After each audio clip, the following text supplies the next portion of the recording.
What's good, everybody? Welcome to Daily Betslip Friday show, November 4th. Usual Friday crew here. I'm Reed Wallach. With me is Donnavan Smoot. His Philadelphia Eagles survive a treacherous test to Houston, beating the Houston Texans last night on Thursday Night Football, 8-0. Before we talk about Friday's slate, Donovan, I got to ask you, when are the Eagles losing? Or is this it? Never. 17-0, and it just never. This is the It's just an undefeated season in the making. That's really just it. Our schedule really like I say that kind of jokingly, but I wouldn't be surprised. Actually, no, I would be surprised just like if anybody goes undefeated. But our schedule is one of the easiest in the league. And let me pull this up courtesy of Tankathon, one of the best websites out there. But we have let me see the 10th easiest schedule remaining.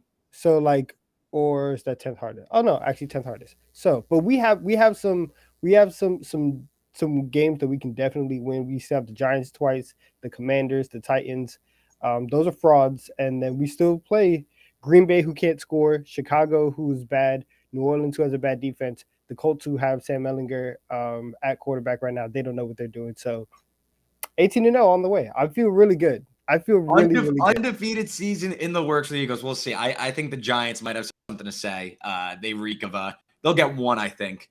I think the Giants are going to split the season series with the Eagles, but we'll see. We'll save that for another Friday show. But we got a loaded show for you today. We got NBA best bets for a Friday, the usual college football Saturday, still working title on what we're going to call that like 4-pack schedule thing I'm arranging for everyone. But we have 4 college football bets for you.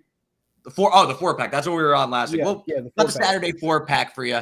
We're going to predict the NFL hot take. And, of course, it's our game of the night. Milwaukee Bucks traveling to Minnesota to take on the Timberwolves. Milwaukee undefeated on the year. We'll see if they can keep it going. A lot to get to. If you have any bets you want us to talk about, you want to hit us with your best bets, if you're in the comments, make sure you drop them. We'll flash them on the screen. We'll talk about them live on the show. So a lot to get to. Let's get to our best bets, though. Dov, I'm going to start with you. Let's go. Why not just give me all three? Give me all three NBA best bets on a Friday night. Let's hear them. Please don't talk about my Nets, though. I don't think we're on the card today. I promise you there's going to be no Nets talk Thank God. Let's do a stream without the Nets. I'm all Nets out right now. But my first You're one, Nets out. You're Nets out. I know. I can only imagine how you feel.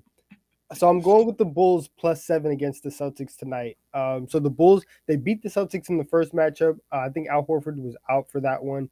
But I'm kind of like a little bit worried about Boston right now, at least until Robert Williams gets back, because they haven't been able to reach those defensive heights that got them to the finals last year. They're really struggling on defense. They're 19th in defensive rating this year. In terms of net rating, the Celtics are nearly a point behind the Bulls in terms of net rating. And so this is a team that has had struggles on defense, and they haven't been able to kind of click offensively, even though that they brought in Malcolm Brogdon to play that 6-man point guard kind of role. But Boston has really had to just outscore everybody this year. And I don't think that that's going to be a successful strategy for this game tonight, especially with Zach LaVine in the lineup, DeMar DeRozan, who's coming off of a bad game. He only had 9 points, but the last 2 times that he scored under 20 points, he came out and scored at least 25. So I'm high on DeMar DeRozan tonight. I'm high on the Bulls. I think that they can at least keep this close. I don't think that Boston is going to blow them out. So that's my first one. My second one is I'm going to go with the Pacers money line at home underdog against the Miami Heat. And similar to Boston, Miami's defense has not been great this season. They're 21st in defensive rating on the road. They are 1-2 on the road this season, and they play at a very slow pace. Miami plays at the 5th slowest pace in the league. Indiana plays at the 6th fastest pace in the league. I think that they're going to be able to speed the game up, especially with Miami's defense being a little bit lax. And so I think that they're going to be able to catch Miami by surprise at home. I like Indiana on the as an underdog. And then lastly, I'm taking the Cavs -6 against the Pistons. Cleveland has really surprised me. I thought they were going to be legit. Cleveland's legit. They looked awesome that Wednesday night game against Boston. That was an awesome regular season game. They look fantastic, and I thought that they would be good. I didn't think that they would click this easy, this fast. I think that they are in the conversation, and they probably right now would be one of my two favorites to make the Eastern Conference Finals. Um, and they're going up against a Pistons team that, once again, they're going to be at the bottom of the league, going to be at the bottom of the Eastern Conference, and everything is clicking for Cleveland right now. You have the Twin Towers in the back end to play defense. Donovan Mitchell looks every bit as advertised in terms of worth the haul that Cleveland gave up for him. Darius Garland came back as well. So now you have two elite guards in the backcourt to really push the pace tonight, really get Cleveland on the board. And so I just think that they have too much offense for Detroit tonight. So I like them -6. So those are my three: Bulls +7, Pacers money line underdog, and Cavaliers -6. Yeah, for sure. No qualms for me here. I think Miami, definitely some concern there. But also, I think you make a great point about Boston and their defense. Seems like without Robert Williams, big drop off for Boston. I mean, they're trying out Luke Cornett, Blake Griffin. It's not working right now. And you could see the drop off on the defense. I mean, last year I had thought Robert Williams should have won Defensive Player of the Year, not Marcus Smart. But Robert Williams got hurt. Marcus Smart got the nod. But you're seeing the real effect here this season. So I think the Bulls could definitely hang around that number. And I agree with you. I think Cleveland is, I'd say behind Milwaukee, to me, the second most impressive team in the Eastern Conference at the moment. I think, I think there was some rightful concern about the, two undersized guards with Garland and Mitchell, but then, could it work on defense? And Allen and Mobley, it's working. It looks like there's, obviously we'll see in the playoffs if that works, but that whole two undersized guards and two oversized forwards, it's working so far. So, Cleveland's off to a good start. So, Saturday 4-pack. We will start. We will start. What was the record last week? Not good last week. Not good. Really? 1-3 for the 4-pack last week. So we got to back it up with a good one this week. I like this one. I think honestly, 3-1 are better. I'm not going to call a sweep here, but I think 3-1 is in the works. We'll start in the noon slate. Iowa +3.5 against Purdue.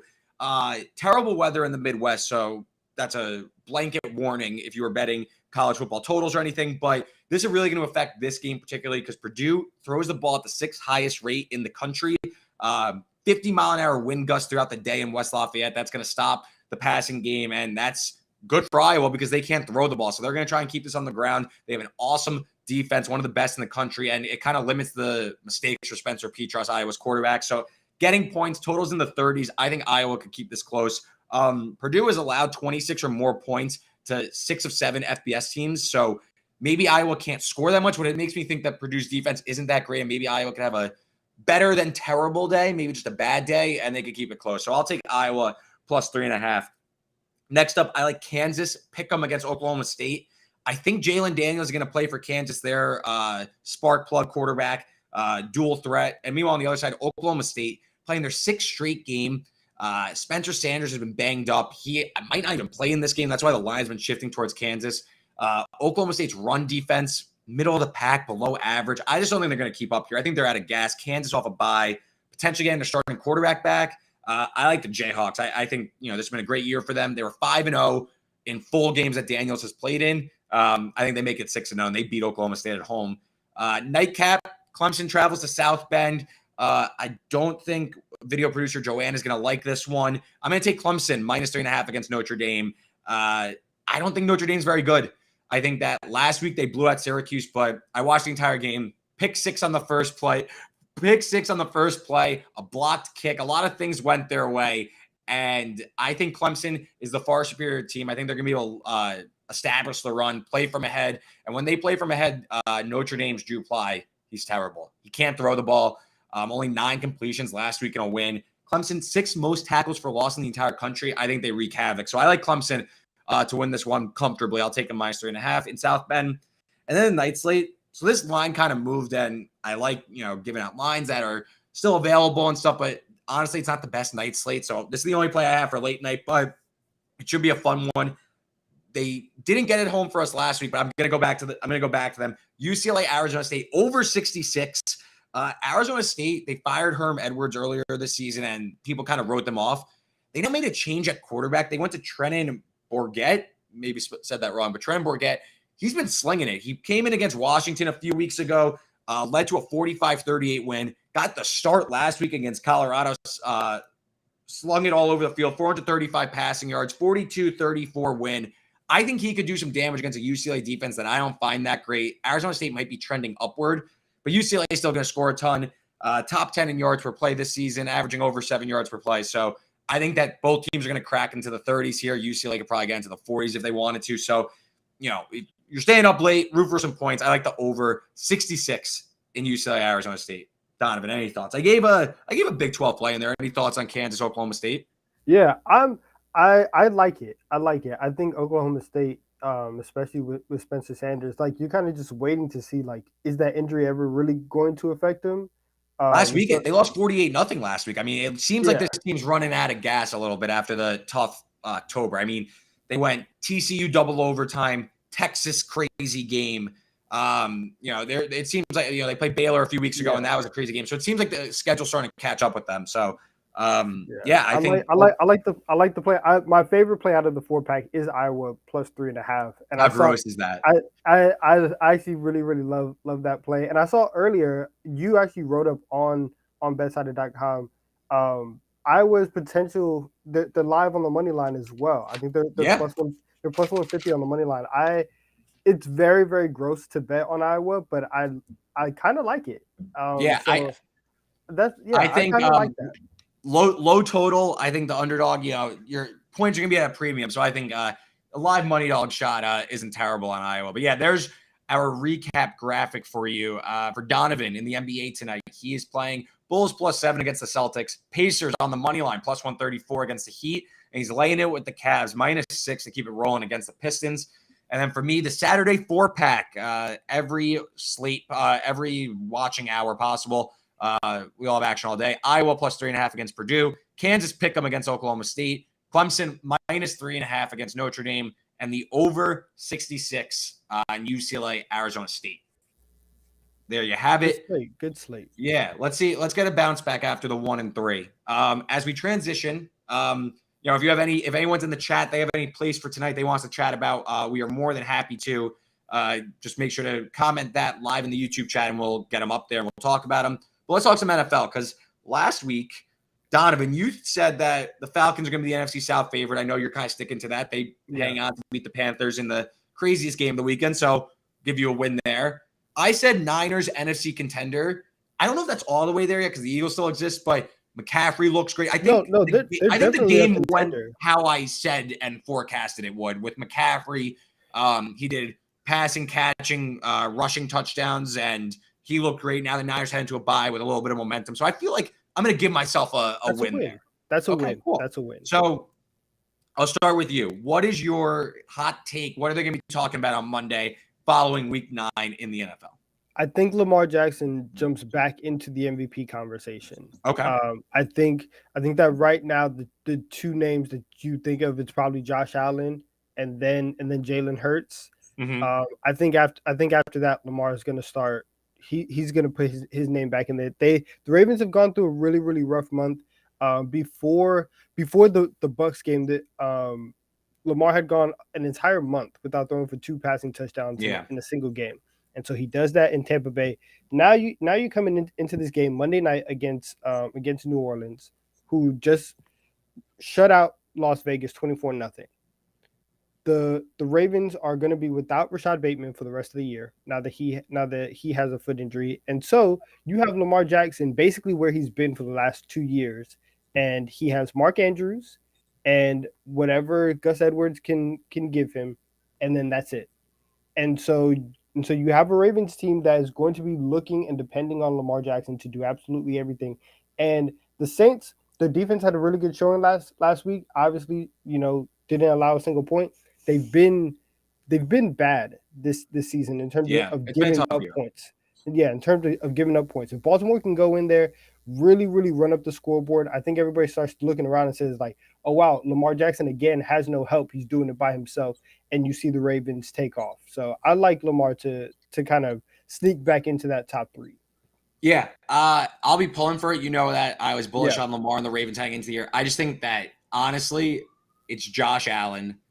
And then maybe it's Jalen Hurts if the Eagles run the table. But then I just think that there's too much for Lamar to make up. Like if they would have beaten the Bills earlier this year, maybe. But I just feel like There's so much ground for him to make up. Yeah. I agree that he should be in the conversation, but like in terms of the actual award, it's probably going to be Josh Allen, like most of the time. And then I guess if the Eagles are on the table, I just don't like. What's the Ravens record now? 4-3, right? I think so. I think they're 4-3. Yeah. Listen. They can get to 5-3. They can start winning, like creating some separation in that division. But Cincinnati doesn't have Jamar Chase anymore. Yeah. They just got steamrolled last week. The Browns are like, if they're iffy, and then we know that the Steelers are in the play for a quarterback next year, even though that Kenny Pickett's their guy. But like, there's room for them to win at the divisional level.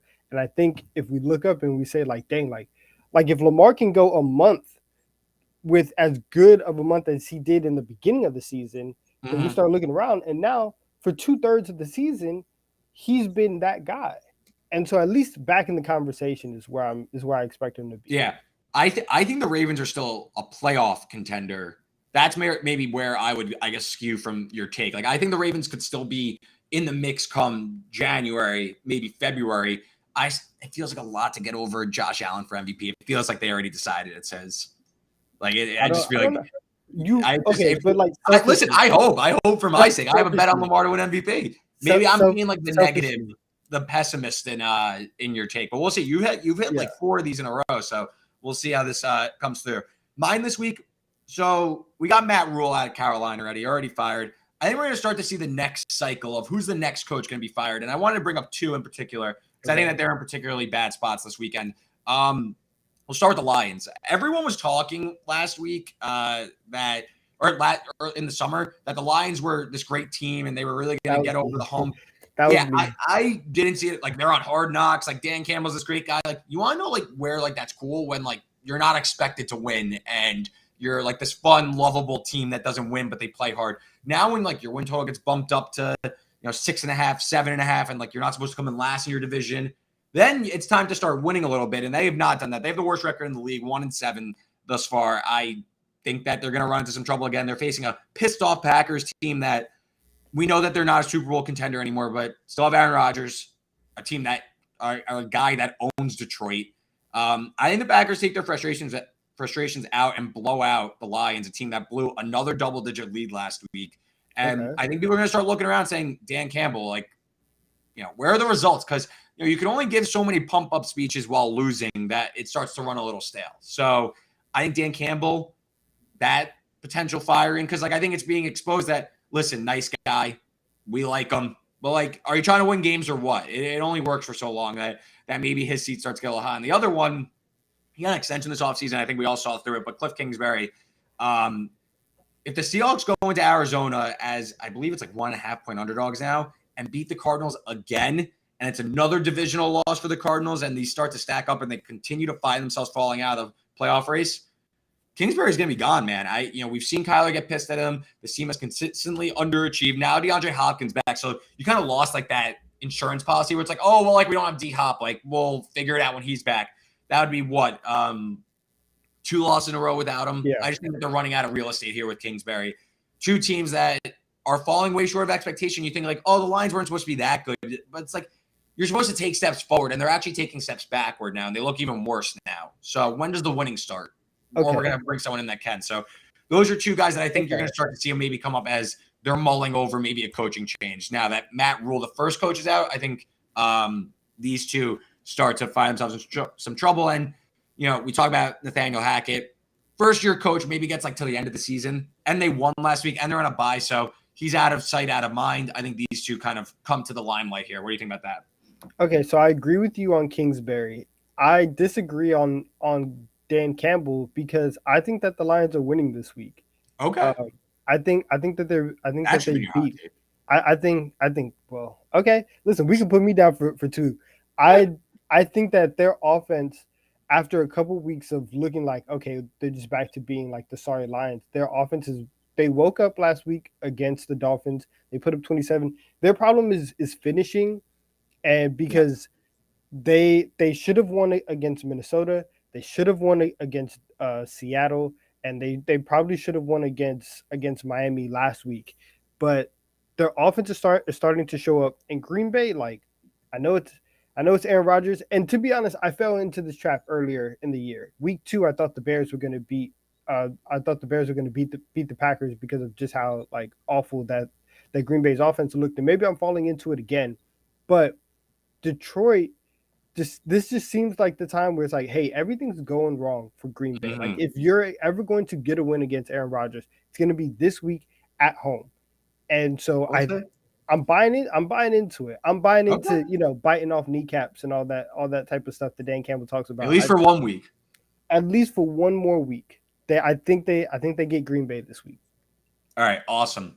Some good NFL discussion. Matt Berteram and Ian McMillan will be back on Sunday, right before kickoff, on this fine YouTube page, talking every single game leading off to kickoff. So you want to do that, just make sure you like and subscribe to the BetSide YouTube channel, which is right below us, right down there. Make sure you go do that. We're pushing 1,000 subscribers. Would greatly appreciate it. Let's talk some game of the night. Let's talk some hoop. Back talking tonight.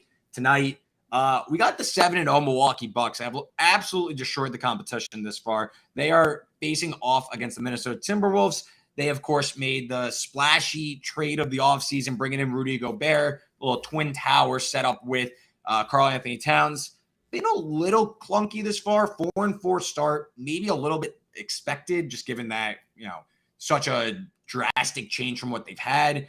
We'll get into all that, but I guess, Donnavan, I'll leave it to you. Do you want to start with the Milwaukee side or the Minnesota side? Milwaukee, again, 7-0, have really dominated the competition. Without Chris Middleton, man, I mean, Giannis Antetokounmpo has been absolutely dynamite. The number one defense in terms of points allowed per 100 possessions. So this is a team that is, yes, they're missing their wing go-to threat, but they're making up for it on the defensive end. Giannis has just been absolutely destroying everyone. So, I'll start with you. Where do you want to take us? So I'll start with my pick for the night. So I'm going with the Bucks minus 3.5.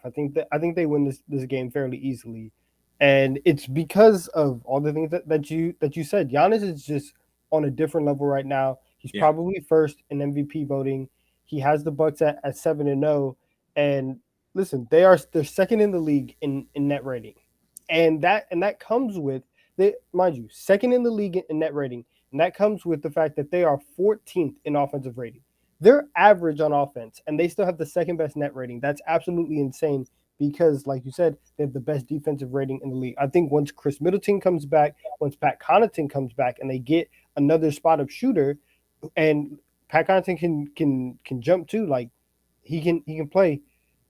They are going to take off on like just an insane run. I've been saying since the moment they lost to Boston in Game 7 that they are going to win the championship next year, and I feel very, very good about my pick going. With the season starting right now. The one thing that I am curious about to see how it's going to go is, so they're 7-0, but they've played 6 of their first 7 games at home.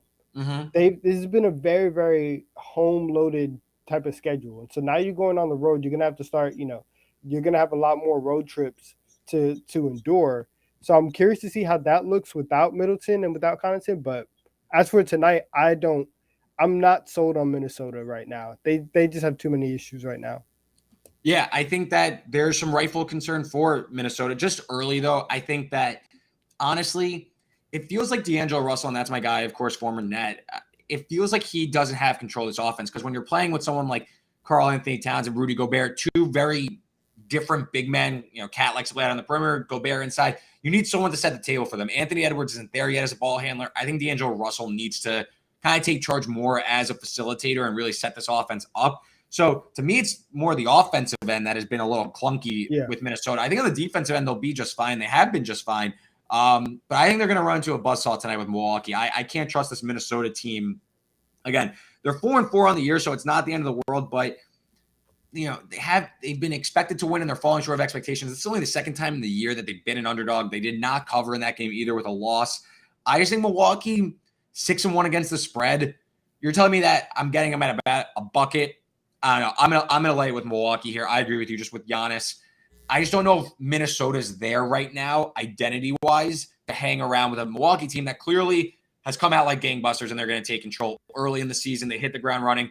I think you make a great point about when the season ended last year, Milwaukee, I think everyone kind of agreed that they probably would have won the title if Chris Middleton didn't get hurt. I think that was kind of the prevailing sentiment, or they definitely would have beat the Celtics in that series. I mean, it took a Grant Williams 3-point barrage in Game 7 to beat them.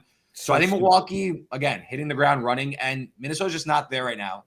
Does that mean Minnesota can't get there? No, I don't think this is like overreaction. I mean, we're seeing Golden State going through a slide. Miami's a little slow out of the gate. I don't think this is like panic meter time for teams.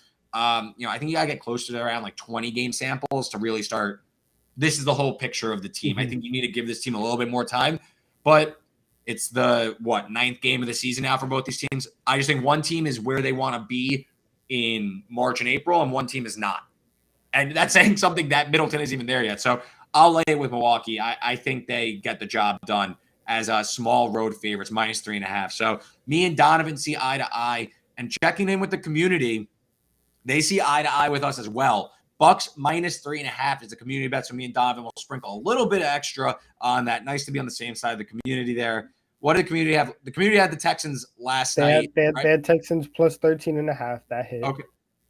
So they are 3-1 this week. Community. Okay, 3-1. So good week for the community. Let's cap it off with another win, 4-1. That'd be good. Need that for some of our best bets also. Yeah. Why not? Let's get everyone winners here. There's our show.